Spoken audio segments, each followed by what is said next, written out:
Hi, and welcome to Chapter 8. Today we're going to learn all about photosynthesis.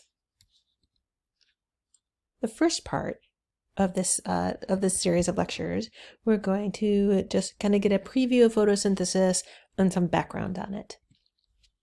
The first thing that you should know is that the organisms that can perform photosynthesis include plants and any other organism that has a chloroplast. Those are the things that are able to undergo photosynthesis. Some bacteria can also undergo photosynthesis, but we're not going to be paying attention to the details of that in this lecture. We're really going to be focusing on the chloroplast. Photosynthesis is the process that converts solar energy into chemical energy inside of chloroplasts. And in fact, light, energy from light, is the main source of energy by far on this planet. Some organisms do live at the bottom of the ocean and can get some energy from thermal vents, but that's more of an exception than the rule. So the term used for an organism that can make its own food are called autotrophs. And autotroph literally means self-feeder, where auto means self and troph means feeder. It's kind of like pigs feed at a trough, if it helps you remember that autotroph means self-feeder. They get their energy and carbon from non-living sources. We also use the term producer when we're talking about autotrophs. They make organic molecules from carbon dioxide and other inorganic molecules. Almost all plants are photoautotrophs. That means they use energy from the sun to make organic molecules. There are very few strange plants that we're not going to learn about in this class that don't use sunlight and don't make their own food, but again, they are an exception and not the rule. Organisms that eat plants or obtain their energy and carbon from anything other than inorganic sources like energy from the sun and carbon from carbon dioxide. Anything else is called a heterotroph, and hetero means other eater, so it's eating something else. We can also refer to these organisms as consumers. They eat other organisms. Also, the word decomposer, like for fungi and things along those lines, they break down like dead and decaying organisms and get nutrients out of that. We say that they're non-living remain or waste, but they're still organic based, so they're still considered heterotrophs. Almost all heterotrophs do depend either directly or indirectly on photoautotrophs for food and, importantly, for oxygen. When we think about photosynthesis, we tend to focus on plants, but there are many kinds of organisms that do photosynthesize, as I mentioned a little bit earlier. Algae photosynthesize. Here's an example of a multicellular algae that lives in the ocean. You might know that as seaweed. There's bacteria, specifically cyanobacteria. Those are the green ones. Those can photosynthesize. Some purple sulfur bacteria can go through this process. And there are some protists that can go through this process as well. So it's not just plants, but we do really focus on the plants. So keep that in mind as we're going through. These organisms don't only feed themselves, but also most of the living world. All right, so what you're looking at here is a chloroplast. And just like what we saw with mitochondria, chloroplasts are also using lots of enzymes. And in order to do a long series of chemical reactions like we're going to be seeing in these chloroplasts, these enzymes are grouped together in the membranes of the chloroplast. Chloroplasts of eukaryotes are very structurally similar to those that evolve from photosynthetic bacteria. And that's why when we were talking about cell structure and function a couple of chapters ago, we talked about the theory that both chloroplasts and mitochondria evolved from bacterial ancestors in that endosymbiosis hypothesis. So again, chloroplasts are the main site of photosynthesis in plants, and the vast majority of this is going to be happening in leaves. There are some exceptions to this, of course. There's this very interesting tree called the Palo Verde tree. Its trunk is green, and so its trunk can photosynthesize. Again, an exception rather than the rule. So the leaves are the major location for photosynthesis, and what happens is that carbon dioxide enters the leaf through these regions, these little openings called stomata, and it diffuses into the inside of the leaf. Stomata are also where oxygen leaves the leaf, just so that you know. So their carbon dioxide is going in through these pores called stomata, and inside of this are different cells. The ones that we're really going to be focusing on are the mesophyll cells, because the mesophyll cells contain the vast majority of the tissue inside a leaf, and that means that they have most of the chloroplasts inside the leaf. Every single mesophyll cell contains anywhere between 30 and 40 chloroplasts. So a little bit more on the structure of chloroplasts. If you look carefully, you can see there are these lots of different structures. Let's start out here with the stroma. Now, we just heard the word stomata, and stroma seems very similar to that, but it's different. The stroma is a region inside of the inner membrane. And again, there are two membranes, one here and one here of the chloroplast. The stroma, it's kind of like the matrix in the mitochondria. It's a fluid that surrounds the major structures of the chloroplast. There's a third membrane inside of the chloroplasts, and those are these series of very highly folded membranes here called the thylakoid. And the thylakoids are suspended in that stroma. Some of these thylakoids are found in stacks like this, and that stack is called a granum, or the plural is grana. The green color of leaves comes from chlorophyll, and chlorophyll is just a pigment that kind of exists in the membranes of the thylakoid, which is why in this picture, it's actually the thylakoids that are colored green and not the entire chloroplast.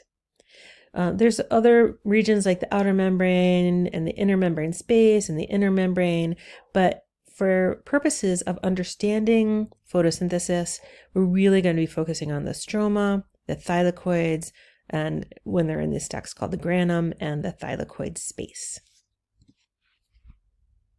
We are going to track atoms through photosynthesis much in the same way that we tracked atoms going through the process of cellular respiration.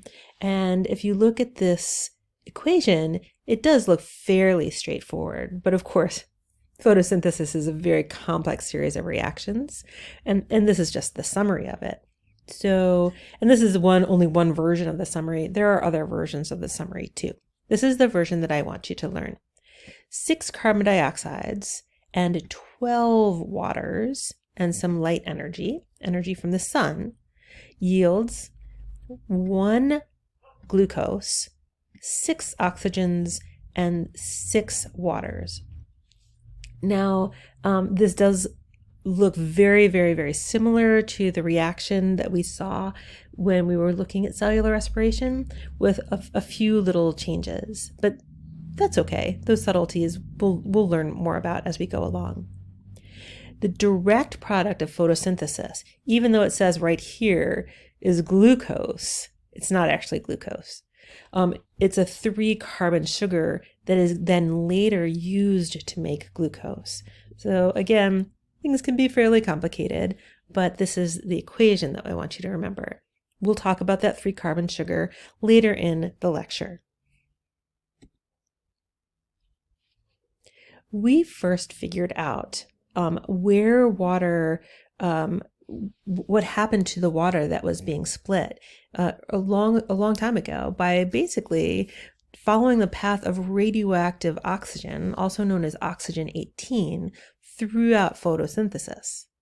Now, if you look at the two experiments, here you can see that this one, they radioactively labeled the oxygen in water, and here they radioactively labeled the oxygen in the carbon dioxide. And they wanted to figure out where it ended up going. And so in this first one, what we see is that the oxygen ended up going, the oxygen in water, I should say, ended up being in its final form in the oxygen of oxygen gas. And in the second experiment, it ended up in two different places.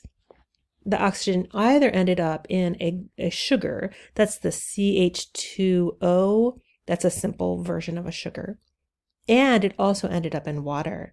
So that's something that we're going to see as we're going along. But another way to look at this reorganization of our reactants and our products is that the carbon in carbon dioxide absolutely ends up in the glucose. The oxygen in carbon dioxide ends up in either the sugar or in some water. The hydrogens in the reactant that's water ends up as the hydrogen in glucose or as the hydrogen in water. But the oxygen in water always ends up going to oxygen gas. Photosynthesis is a series of redox reactions, very, very much like what happened in cellular respiration. In photosynthesis, we're actually reversing the electron flow compared to cellular respiration. So if you look at this equation here for photosynthesis, notice how it's gotten simplified. In the previous one, we looked at, here it was 12 waters. And here we're only looking at 6 of them. And that's okay. It's both of them are acceptable versions of looking at the equation for photosynthesis. The reason I wanted to show you this one is because it really does show very clearly how the reaction of photosynthesis is basically the opposite of the reaction that occurs in cellular respiration. And as we go along, we're going to find out that the end products of photosynthesis can be used to help build other things besides glucose. So kind of keep that in mind as we learn more about photosynthesis. In this version of the equation, it looks very similar to the last one, but this time we're really focusing on the redox reactions. So remember that oil rig, oxidation is loss, reduction is gain. And so remember, with oxidation, we're losing electrons, and with reduction, we're gaining electrons. So we can kind of look really here at this oxidation and remember that oxidation is loss of electrons, but it's also loss of hydrogens, and that's how we visually kind of keep track of it in biology class. Reduction is gain. Carbon dioxide is being reduced into glucose, and it's gaining those hydrogens. So this is our redox reaction, and in order to power this, in order to build this very energy expensive molecule of glucose, we need a lot of energy, and it's a very endergonic reaction.